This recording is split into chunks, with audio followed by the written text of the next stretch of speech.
Today GK के official YouTube channel में आपका स्वागत है।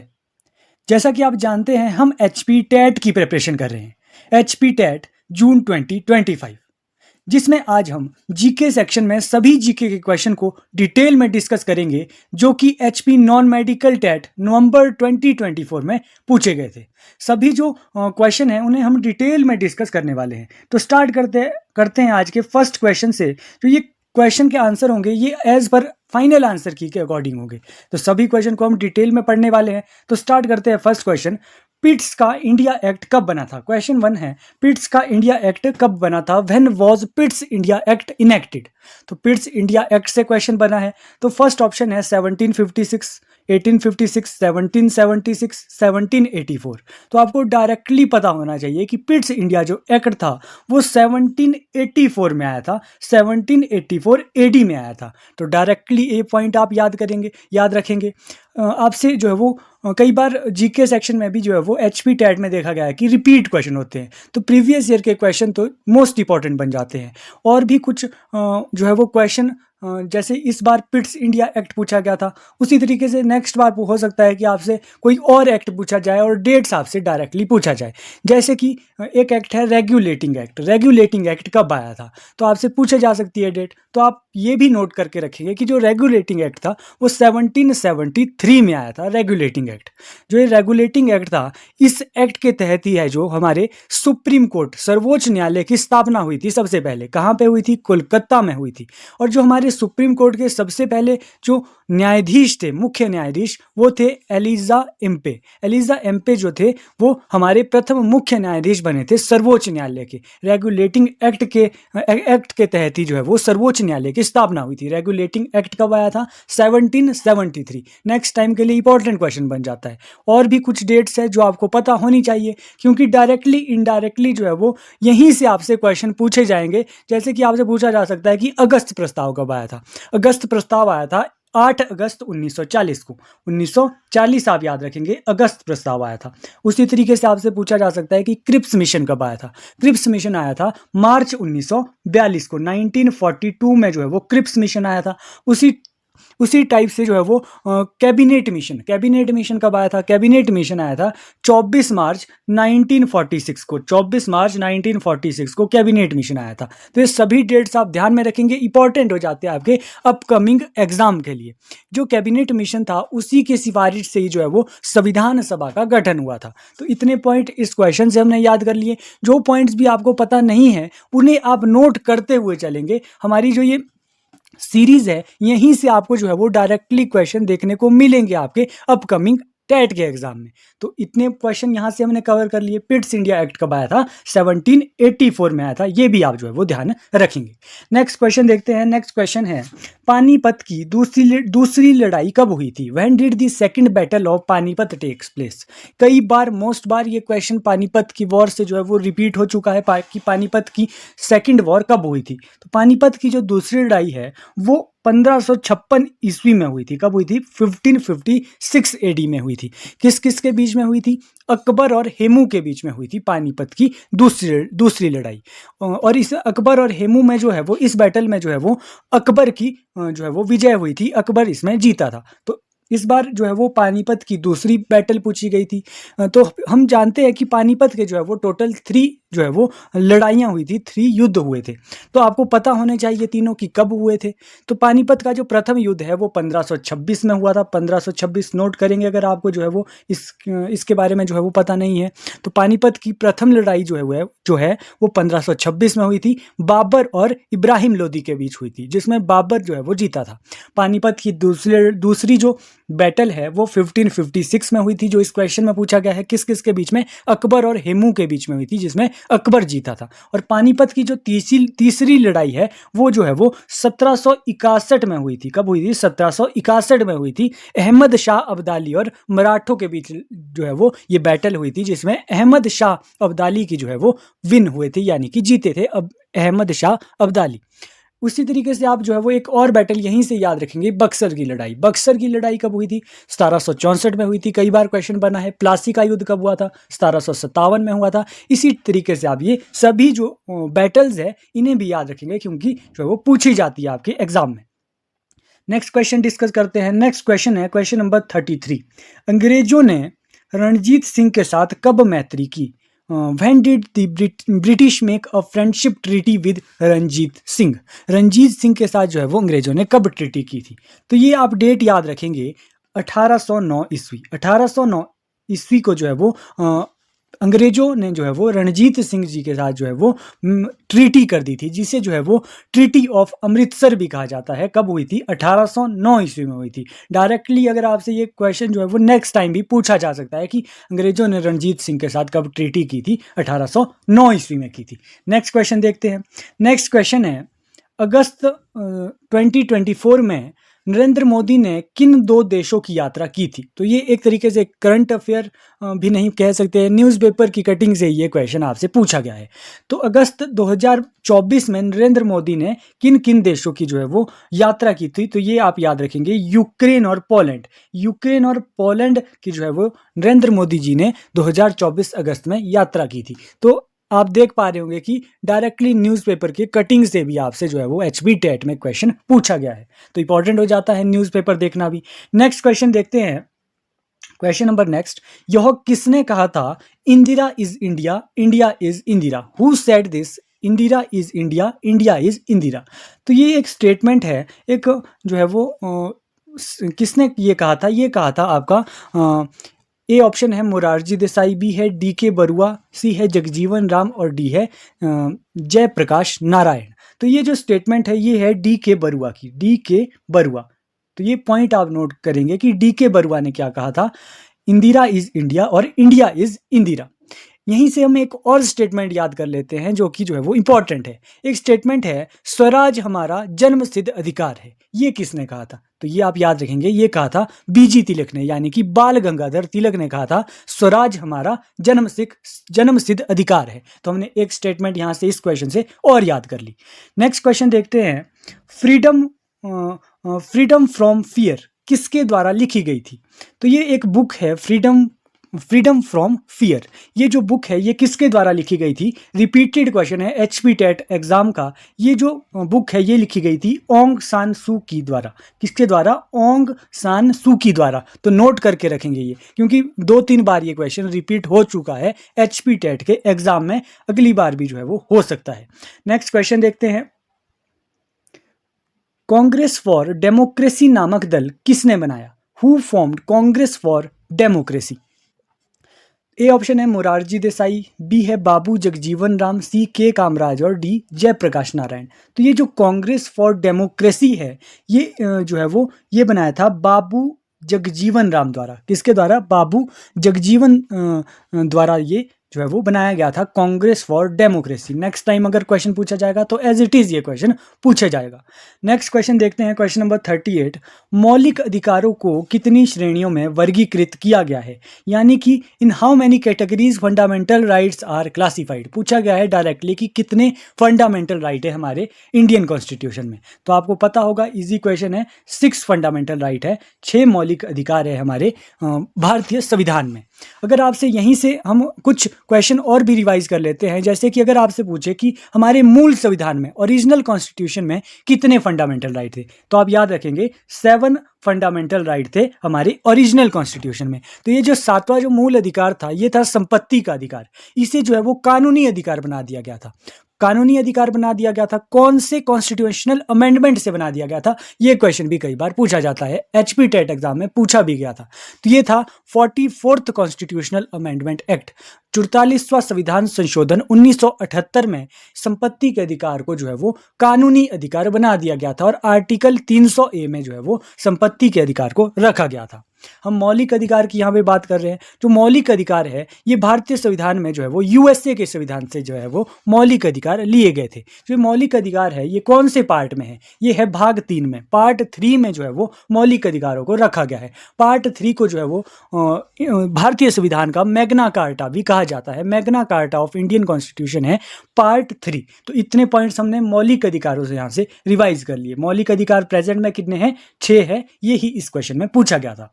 नेक्स्ट क्वेश्चन देखते हैं, उपराष्ट्रपति के चुनाव की विधि किस अनुच्छेद में है?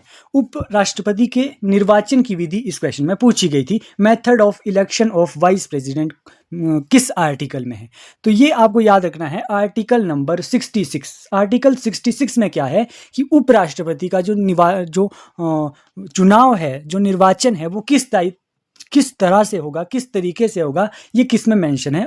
आर्टिकल 66 में मेंशन है। हम यहाँ पे उपराष्ट्रपति की बात कर रहे हैं। अगर हम बात करें कि उपराष्ट्रपति का पद, यानी कि भारत का एक उपराष्ट्रपति होगा, ये किस आर्टिकल में मेंशन है? ये है आर्टिकल नंबर 63। ये भी आप याद रखेंगे कि उपराष्ट्रपति का जो पद है वो है आर्टिकल 63 में, जबकि उपराष्ट्रपति के जो चुनाव की प्रक्रिया है वो है आर्टिकल नंबर 66। यहीं पर हम राष्ट्रपति के आर्टिकल की बात भी कर लेते हैं। राष्ट्रपति का जो उल्लेख है, राष्ट्रपति पद का उल्लेख कि भारत का एक राष्ट्रपति होगा, ये है आर्टिकल नंबर 52 में। आर्टिकल नंबर 52 में ये पॉइंट भी आप यहां से याद रखेंगे। नेक्स्ट क्वेश्चन देखते हैं। नेक्स्ट क्वेश्चन है 40 क्वेश्चन। 44th संवैधानिक संशोधन कब पारित किया गया? तो हमने डायरेक्टली जो है वो अभी ही मौलिक अधिकारों में हमने पॉइंट डिस्कस किया था कि 44th कॉन्स्टिट्यूशनल अमेंडमेंट एक्ट के तहत ही जो है वो संपत्ति के अधिकार को जो है वो कानूनी अधिकार बना दिया गया था। तो डायरेक्टली इनडायरेक्टली ही आपसे क्वेश्चन जो है वो लिंक होंगे और ऐसे ही क्वेश्चन आपसे पूछे भी जाएंगे नेक्स्ट बार भी। तो जो हमने अभी पढ़ा था कि जो 44वां संविधान संशोधन है वो हुआ था 1978 में। कब हुआ था? 1978 में जो है वो 44th कॉन्स्टिट्यूशनल अमेंडमेंट एक्ट हुआ था, जिसमें जो है वो इंपॉर्टेंट है कि संपत्ति के अधिकार को कानूनी अधिकार बना दिया गया था और आर्टिकल 300A में रखा गया था, जो कि पार्ट 12 है। हम यहीं से 44वें संविधान संशोधन की बात कर रहे हैं। हम यहाँ से एक most important constitutional amendment act revise कर लेते हैं, जो कि है 42 कॉन्स्टिट्यूशनल अमेंडमेंट एक्ट, यानी कि 42वां संविधान संशोधन। जो 42वां संविधान संशोधन है उसे जो है वो मिनी कॉन्स्टिट्यूशन, लघु संविधान भी कहा जाता है। मोस्ट इंपॉर्टेंट ये कॉन्स्टिट्यूशनल अमेंडमेंट एक्ट है। क्यों इंपॉर्टेंट है और कब आया था? ये जो 42वां संविधान संशोधन है ये आया था 1976 में। मोस्ट इंपॉर्टेंट है। अगर आपको कोई पॉइंट पता नहीं है तो आप अपने पास नोट करके रखेंगे। जो मैं आपको क्वेश्चन बता रहा हूं ये या तो प्रीवियस ईयर में आए हुए क्वेश्चन है या फिर आपके अपकमिंग एग्जाम में इंपॉर्टेंट हो जाते हैं। जो ये 42वां संविधान संशोधन था इसे मिनी कॉन्स्टिट्यूशन कहा जाता है और इस कॉन्स्टिट्यूशनल अमेंडमेंट एक्ट के तहत जो है वो जो हमारी प्रस्तावना है, प्रियम्बल है, इसमें 3 शब्द ऐड किए गए थे। कौन कौन से शब्द थे? ये भी क्वेश्चन बना हुआ है आपके HP टेट एग्जाम में प्रीवियसली। ये शब्द थे धर्मनिरपेक्ष यानी कि सेकुलर, सेकंड शब्द था समाजवादी यानी कि सोशलिस्ट, और तीसरा शब्द था अखंडता, जिसे इंग्लिश में इंटीग्रिटी कहते हैं। तो ये 3 शब्द जो है वो 42वें संविधान संशोधन 1976 के तहत जो है वो हमारी प्रस्तावना में, प्रियम्बल में जोड़े गए थे। नेक्स्ट क्वेश्चन डिटेल में देखते हैं। नेक्स्ट क्वेश्चन है HPGK से। नेक्स्ट क्वेश्चन है कि हिमाचल प्रदेश के सबसे प्राचीन निवासी कौन है? तो हिमाचल प्रदेश के जो प्राचीन निवासी है उन्हें कहते हैं कौल। कई बार एग्जाम में रिपीट होता है ये क्वेश्चन भी कि हिमाचल प्रदेश के सबसे प्राचीन निवासी कौन है? कौल है। ये तो इजी क्वेश्चन था। नेक्स्ट क्वेश्चन देखते हैं 42 क्वेश्चन। सुकेत राज्य का संस्थापक कौन था? Who was the founder of Suket state? तो सुकेत जो रियासत था, सुकेत राज्य था, वो एक मंडी रियासत की शाखा थी जिसके संस्थापक थे बीरसेन। बीरसेन आप याद रखेंगे सुकेत के संस्थापक थे। यहीं से हम मंडी रियासत के संस्थापक रिवाइज कर लेते हैं। मंडी रियासत के संस्थापक थे बाणसेन, ये भी आप जो है वो याद रखेंगे। और जो मंडी शहर है उसके संस्थापक थे अजबर सेन। अजबर सेन से और आप क्या पॉइंट याद रख सकते हैं? अजबर सेन ने जो है वो मंडी में शिवरात्रि जो है वो आरंभ की थी। कब से ये शिवरात्रि मनाई जाती है? 1526 में इसने जो है वो अजबर सेन ने मंडी में शिवरात्रि शुरू की थी। तो हमने क्या पढ़ा? सुकेत का संस्थापक थे वीरसेन, मंडी रियासत के थे बाणसेन और मंडी शहर के अलग है अजबर सेन। इतने पॉइंट यहां से कवर हो गए। नेक्स्ट क्वेश्चन देखते हैं, क्वेश्चन नंबर 43। हिमाचल प्रदेश के कसौली में 1857 ईस्वी का विद्रोह कब हुआ? जो एक कसौली विद्रोह हुआ था उसकी एक्चुअल डेट आपसे पूछी गई है 1857 पहले ही बताया गया है, लेकिन आपसे एग्जैक्ट डेट यहाँ पे पूछी गई है। ए ऑप्शन है 12 मई 1857, बी है 13 मई 1857, सी ऑप्शन है 20 अप्रैल 1857 और डी है नन ऑफ दिस। तो एज पर फाइनल आंसर की जो आपकी फाइनल आंसर की एचपी टेट में आई है उसमें जो है वो 20 अप्रैल 1857 जो है वो करेक्ट आंसर बताया गया है। 20 अप्रैल 1857 को जो है वो ये विद्रोह हुआ था हिमाचल प्रदेश के कसौली में। तो ये जो है वो आप डेट आप याद रखेंगे 20 अप्रैल 1857 में। और भी बहुत सारे आंदोलन हुए थे, बहुत सारे विद्रोह हुए थे, बहुत सारे कांड हुए हिमाचल प्रदेश में, वो हम एक बार थोड़े इंपॉर्टेंट जो आपके एचपी टेट एग्जाम में पूछे भी गए हैं उन्हें हम रिवाइज कर लेते हैं।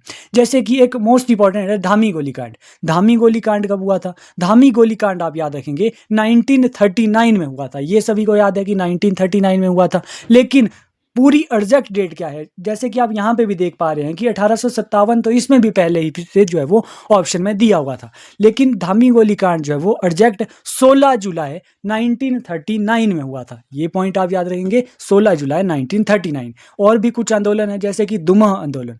दुमह जो आंदोलन है वो हुआ था 1859 में। झुग्गा आंदोलन है, झुग्गा आंदोलन हुआ था 1883 में, बिलासपुर में ये झुग्गा आंदोलन हुआ था। उसी तरीके से पझौता आंदोलन, पझौता आंदोलन इंपॉर्टेंट है, 1942 को हुआ था। सुकेत सत्याग्रह, सुकेत सत्याग्रह 18 फरवरी 1948 को हुआ था। तो इतने पॉइंट यहां से हमने रिवाइज कर लिए। नेक्स्ट क्वेश्चन देखते हैं, क्वेश्चन नंबर 44।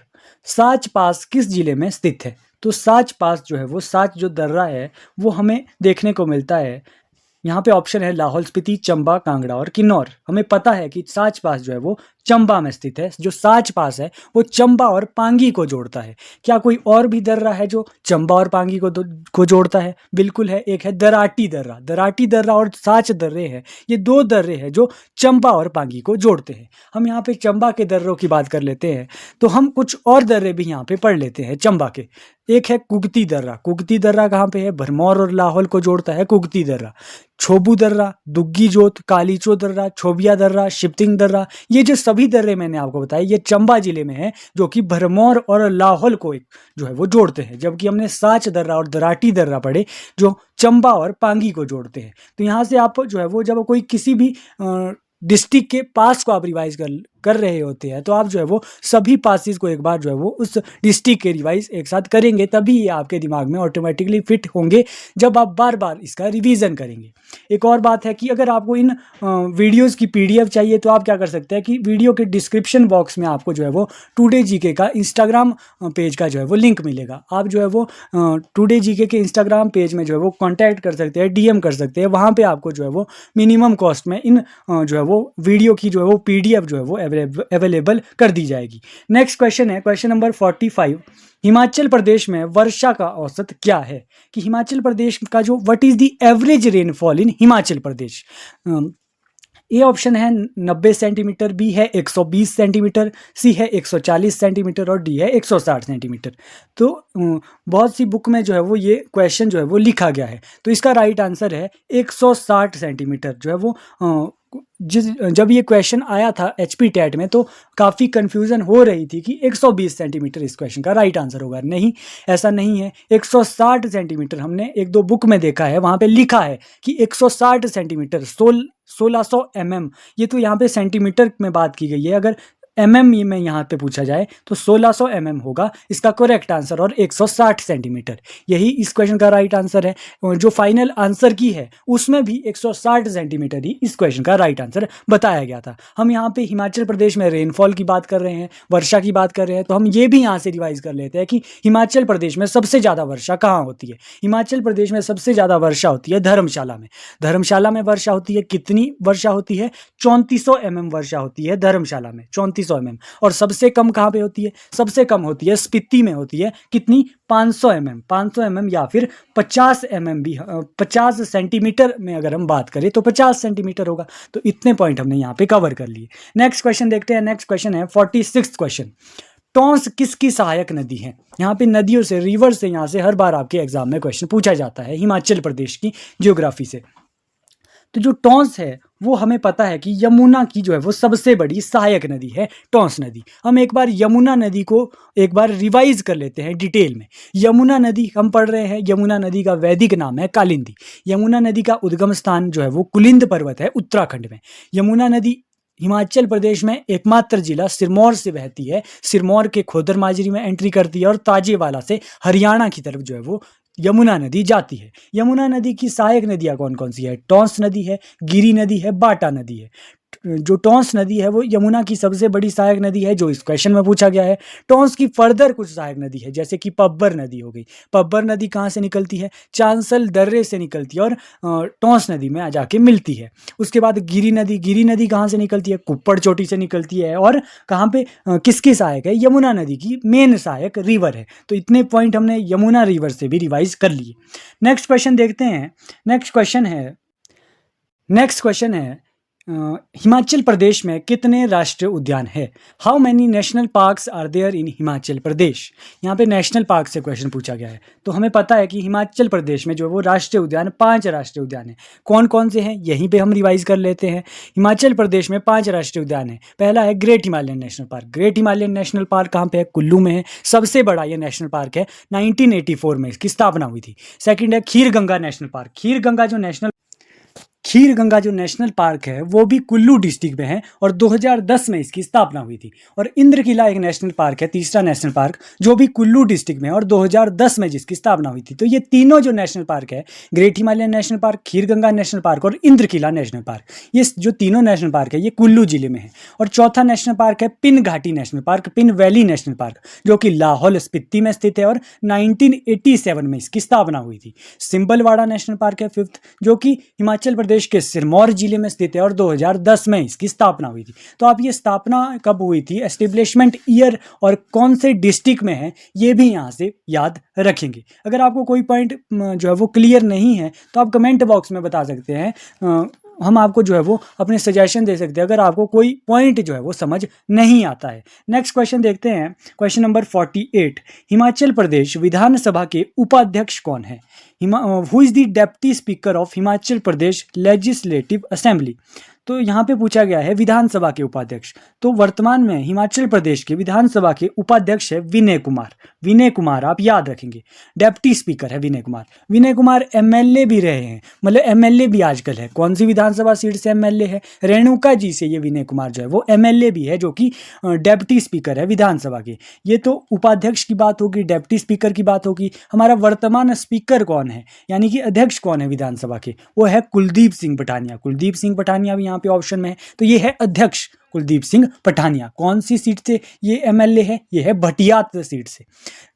यहाँ पे जो है वो वर्तमान जो है वो विधानसभा के अध्यक्ष और उपाध्यक्ष यहाँ पे पूछा गया था। यहाँ पे आपसे नेक्स्ट क्वेश्चन पूछा जा सकता है कि फर्स्ट स्पीकर कौन थे विधानसभा के, यानी कि फर्स्ट हिमाचल प्रदेश में विधानसभा के प्रथम अध्यक्ष कौन थे? तो आप याद रखेंगे जयवंत राम। प्रथम महिला अध्यक्ष कौन थी, प्रथम महिला विधानसभा स्पीकर कौन थी? तो आप याद रखेंगे विद्या स्टोक्स। और फर्स्ट डेप्टी स्पीकर यानी कि हिमाचल प्रदेश विधानसभा के प्रथम उपाध्यक्ष कौन थे? तो आप याद रखेंगे कृष्ण चंद्र। तो ये सभी पॉइंट है, कई बार जो है वो पूछे जाते हैं एग्जाम में डायरेक्टली। नेक्स्ट क्वेश्चन देखते हैं, क्वेश्चन नंबर 49। हाटी समुदाय किस जिले से संबंधित है? तो ये हाटी समुदाय आपको पता होगा, न्यूज़ में भी रहा है, तो ये सिरमौर डिस्ट्रिक्ट से संबंधित है हाटी समुदाय। ये पॉइंट यहाँ से कवर हो गया। नेक्स्ट क्वेश्चन देखते हैं। नेक्स्ट क्वेश्चन है क्वेश्चन नंबर 50। हिमाचल प्रदेश उच्च न्यायालय के प्रथम मुख्य न्यायाधीश कौन थे? Who was the first chief justice of Himachal Pradesh high court? यहाँ पे हिमाचल प्रदेश हाई कोर्ट के प्रथम मुख्य न्यायाधीश की बात कर रहे हैं, तो बहुत बार ये इजी क्वेश्चन है, बहुत बार रिपीट होता है। MH bag. एमएच बेग जो है वो हिमाचल प्रदेश हाई कोर्ट के प्रथम मुख्य न्यायाधीश थे। यहाँ पे जो है वो प्रथम मुख्य न्यायाधीश की बात हो रही है। अगर आपसे पूछा जाए कि हिमाचल प्रदेश हाई कोर्ट की प्रथम महिला मुख्य न्यायाधीश कौन थी, तो ये भी आपको पता होना चाहिए। लीला सेठ जो है वो हिमाचल प्रदेश मुख्य हिमाचल प्रदेश उच्च न्यायालय की प्रथम महिला मुख्य न्यायाधीश थी, कौन थी? लीला सेठ। हिमाचल प्रदेश हाईकोर्ट की स्थापना कब हुई थी? ये भी क्वेश्चन इंपॉर्टेंट है। हिमाचल प्रदेश हाईकोर्ट की स्थापना हुई थी 25 फरवरी 1971 को हुई थी। कहाँ पे है ये हिमाचल प्रदेश हाईकोर्ट? ये है शिमला में। हाईकोर्ट की बिल्डिंग का नाम क्या है? ये भी क्वेश्चन बना हुआ है। तो हिमाचल प्रदेश हाईकोर्ट बिल्डिंग का नाम है रेवंसवुड, ये भी पता होना चाहिए। नेक्स्ट क्वेश्चन देखते हैं, क्वेश्चन नंबर 51। कुफरी चंद्रमुखी किस्म है, तो ये जो कुफरी चंद्रमुखी है ये किस चीज की किस्म है? ये जो कुफरी जो चंद्रमुखी है ये है आलू की किस्म। किसकी है? पोटैटो। पोटैटो इस क्वेश्चन का राइट आंसर होगा। जो भी ये कुफरी कुफरी करके जो वैरायटी है, ये सभी जो है वो पोटैटो से रिलेटेड जो है वो वेराइटीज़ है, किस्म है। यहाँ से पोटैटो से यहाँ से एक क्वेश्चन मुझे याद आता है कि CPRI central potato research institute कहाँ पे है?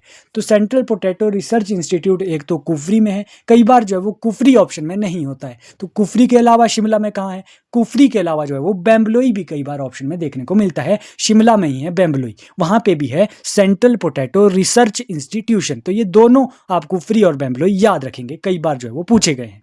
नेक्स्ट क्वेश्चन है क्वेश्चन नंबर 52। चमेरा जल विद्युत परियोजना किस नदी पर स्थित है?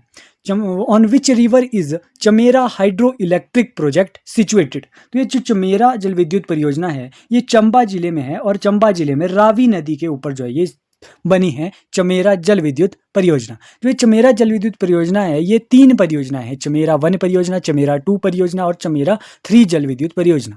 चमेरा 1 जल विद्युत परियोजना जो है वो 540 मेगावाट की है, रावी नदी पे है। चमेरा 2 जल विद्युत परियोजना 300 मेगावाट की है, रावी नदी पे। और जो चमेरा 3 जल विद्युत परियोजना है ये 231 मेगावाट की है। जो तीनों जो ये जल विद्युत परियोजना है चंबा में है, रावी नदी पे बनी हुई है। NHPC द्वारा ये बनाई गई है और सेंट्रल स्टेट गवर्नमेंट का ये प्रोजेक्ट है चमेरा जल विद्युत परियोजना। और भी हम चंबा की जल विद्युत परियोजनाओं की बात कर लेते हैं, कौन कौन सी हमें चंबा में देखने को मिलती है। एक है होली हाइडल प्रोजेक्ट, चंबा में है। Hibra hydel project, Seli hydel project, Roli hydel project, Kutthar hydel project, Harsar जल विद्युत परियोजना, बैरा सियूल परियोजना, मछेत्री हाइडल प्रोजेक्ट। तो ये सभी जो मैंने आपको नाम बताए ये कौन से डिस्ट्रिक्ट में हमें देखने को मिलते हैं? चंबा डिस्ट्रिक्ट में हमें देखने को मिलते हैं। नेक्स्ट क्वेश्चन देखते हैं, क्वेश्चन नंबर 53। हिमाचल प्रदेश की पहली क्षेत्रीय फिल्म कौन सी है? रिपीटेड क्वेश्चन है HP टेट का। तो हिमाचल प्रदेश की पहली क्षेत्रीय फिल्म थी सांझ, ये भी आप जो है वो पॉइंट नोट करेंगे। नेक्स्ट क्वेश्चन है क्वेश्चन नंबर 54। हिमाचल प्रदेश के प्रथम लोकायुक्त कौन थे? तो हिमाचल प्रदेश के फर्स्ट लोकायुक्त थे TV दत्ताचारी। TV दत्ताचारी का नाम आप याद रखेंगे, इंपॉर्टेंट क्वेश्चन है, प्रथम लोकायुक्त। हम और भी क्वेश्चन यहाँ से रिवाइज कर लेते हैं, जैसे कि हिमाचल प्रदेश के प्रथम मुख्य आयुक्त चीफ कमिश्नर कौन थे? NC मेहता थे। हिमाचल प्रदेश के प्रथम मुख्य सचिव कौन थे? KL मेहता थे। हिमाचल प्रदेश के प्रथम राज्यपाल कौन थे? S चक्रवर्ती थे। हिमाचल प्रदेश के प्रथम उपराज्यपाल कौन थे? बजरंग बहादुर थे। हिमाचल प्रदेश की प्रथम महिला राज्यपाल कौन थी? शीला कौल थी। हिमाचल प्रदेश के प्रथम मुख्यमंत्री कौन थे? YS परमार थे। हिमाचल प्रदेश के प्रथम गैर कांग्रेसी मुख्यमंत्री कौन थे? तो वो थे शांता कुमार। तो इतने पॉइंट्स हमने यहाँ से रिवाइज कर लिए। यहाँ से जो है वो क्वेश्चन बनता ही है हर बार कि हिमाचल प्रदेश के प्रथम से यहाँ से क्वेश्चन बन जाता है हर बार आपके एग्जाम में। नेक्स्ट क्वेश्चन देखते हैं, क्वेश्चन नंबर 55।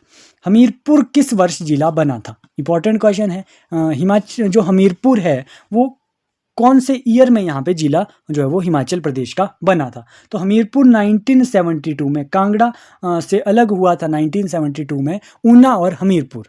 तो ये 1972 में हमीरपुर जो है वो जिले के रूप में बना था हिमाचल प्रदेश का। हम यहाँ से देख लेते हैं कि कब कब हमारे 12 डिस्ट्रिक्ट किस तरीके से बने हैं।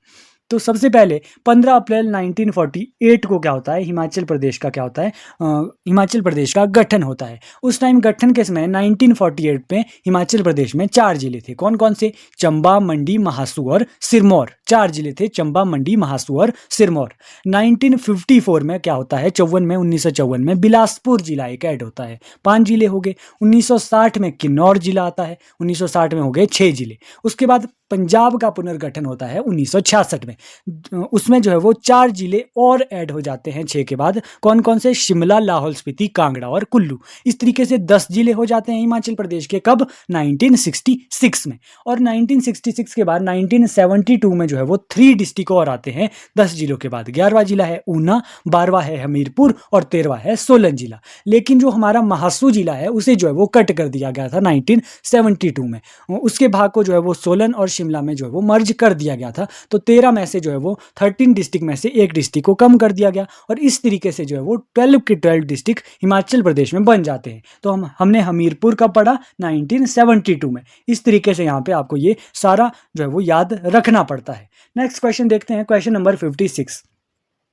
तानसेन का असली नाम क्या था? What was Tansen real name? ये क्वेश्चन भी जो है वो रिपीटेड है। तानसेन का असली नाम है रामतनु पांडे। रामतनु पांडे जो है वो तानसेन का रियल नेम है, ये भी आप याद रखेंगे। नेक्स्ट क्वेश्चन है, रेगुलेटिंग एक्ट कब बना? हमने जो है वो स्टार्टिंग में ही ये पॉइंट जो है वो फर्स्ट क्वेश्चन में ही रिवाइज किया था। क्या किया था? जब हमने पिट्स इंडिया एक्ट पढ़ा था 1784 का, उसी टाइम हमने रेगुलेटिंग एक्ट भी रिवाइज कर लिया था। कब आया था रेगुलेटिंग एक्ट? 1773 में, उस टाइम रिवाइज किया था। इसीलिए मैं कहता हूँ डायरेक्टली इनडायरेक्टली यहीं से क्वेश्चन बनेंगे जो मैं आपको रिवाइज करा रहा हूँ। 1773 ईस्वी में आया था रेगुलेटिंग एक्ट। जो रेगुलेटिंग एक्ट था, इस एक्ट के तहत ही जो है वो 1774 में जो है वो इंडिया में सर्वोच्च न्यायालय सुप्रीम कोर्ट की जो है वो स्थापना हुई थी। कहाँ पे हुई थी? कोलकाता में हुई थी। सुप्रीम कोर्ट की बात हम कर रहे हैं तो जो भारत के जो है वो प्रथम मुख्य न्यायाधीश CJI कौन थे? तो भारत के जो प्रथम CJI जो उस सर्वोच्च न्यायालय के मुख्य न्यायाधीश बने थे वो बने थे एलिजा एम्पे बने थे। रेगुलेटिंग एक्ट आपको याद होगा कब था? 1773 में। हमने उसी तरीके से पिट्स इंडिया एक्ट भी पढ़ा था। कब पढ़ा था? 1784 में। अगस्त प्रस्ताव 1940 का पढ़ा था। क्रिप्स मिशन 1942 में। कैबिनेट मिशन 1946 में। तो ये सभी डेट्स आपको याद होनी चाहिए टिप्स में। नेक्स्ट क्वेश्चन है, क्वेश्चन नंबर 58। ईश्वर चंद्र विद्यासागर का जन्म कब हुआ था? तो ये जो ईश्वर चंद्र विद्यासागर है, इनका जन्म हुआ था, ए ऑप्शन है 1786, बी ऑप्शन है 1820, सी ऑप्शन है 1885 और डी है 1816। तो इनका जन्म हुआ था 1820 ईस्वी में। डायरेक्टली ये क्वेश्चन आप यहाँ से यही याद रखेंगे कि ईश्वर चंद्र विद्यासागर का जन्म हुआ था 1820 ईस्वी में। नेक्स्ट क्वेश्चन है, दयानंद सरस्वती का बचपन का नाम क्या था? दयानंद सरस्वती के जो बचपन का नाम था वो था मूल शंकर। ये भी आप याद रखेंगे कि दयानंद जो सरस्वती है वो उनके बचपन का नाम था मूल शंकर। ये दयानंद जो सरस्वती है ये जो संस्थापक भी है, किसके संस्थापक है? आर्य समाज के संस्थापक है दयानंद सरस्वती। और भी कुछ क्वेश्चन यहाँ से हम याद करेंगे, जैसे कि ब्रह्म समाज के संस्थापक कौन है? ब्रह्म समाज के संस्थापक है राजा राम मोहन राय। रामकृष्ण मिशन के संस्थापक कौन है? रामकृष्ण मिशन के संस्थापक है विवेकानंद जी। उसी तरीके से आर्य समाज के संस्थापक है दयानंद सरस्वती, जिनके बचपन का नाम था मूल शंकर। ये क्वेश्चन हमने यहाँ से रिवाइज कर लिया। नेक्स्ट क्वेश्चन है, क्वेश्चन नंबर 60। केंद्र सरकार ने UPS पेंशन योजना को कब मंजूरी दी? तो ये UPS है, ये क्वेश्चन जो है वो करंट अफेयर से यहाँ से आपसे पूछा गया था। जो ये UPS है, इसको जो वो मंजूरी दी गई थी वो दी गई थी 24 अगस्त 2024 में। 24 अगस्त 2024 में यहाँ पे जो है वो UPS को मंजूरी दी गई थी, क्योंकि OPS का जो है वो विरोध हुआ था जो है वो कुछ, तो UPS को मंजूरी दी गई थी 24 अगस्त 2024 को। ओके जी, इतने पॉइंट हमने यहाँ पे रिवाइज कर लिए। तो आज हमने जो है वो HP टेट जो नॉन मेडिकल नवंबर 2024 को जो टेट हुआ था उसके सभी क्वेश्चन को डिटेल में डिस्कस किया। और भी हमने बहुत सारे क्वेश्चन, इस जो क्वेश्चन पूछे गए थे वहाँ से लिंक करके हमने बहुत से क्वेश्चन पढ़ लिए।